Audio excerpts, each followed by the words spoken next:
ఆదిత్య అనే యువరాజు ఉండేవాడు. ఆదిత్యునికి సముద్ర ప్రయాణాలు చేయడం చాలా ఇష్టం.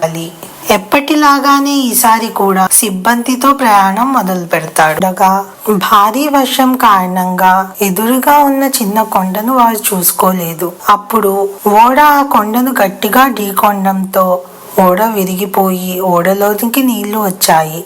ఓడలోని వారంతా తమ ప్రాణాలను కాపాడుకోవడానికి సముద్రంలోనికి దూకేశారు. ఆదిత్యుడు కూడా సముద్రంలోకి దూకేశాడు. ఓడ యొక్క చెక్క దొరకడంతో దాని మీద ఎక్కి చేతులతో నీటిని వెనక్కి నెట్టుతూ కొంచెం దూరం ఈదుతూ వెళ్తాడు. స్పృహ కోల్పోయి పడిపోతాడు. తాను లేచి ఆ కొండపైకి ఎక్కి చూస్తాడు. అక్కడ ఆశ్చర్యంగా ఒక అందమైన జలకన్య దెబ్బలు తగిలి పడి ఉంటుంది. జలకన్యల గురించి వినడమే కానీ ఎప్పుడూ ప్రత్యక్షంగా చూడలేదు. అందువల్ల ఆశ్చర్యంతో ఆమెను చూస్తూ అలా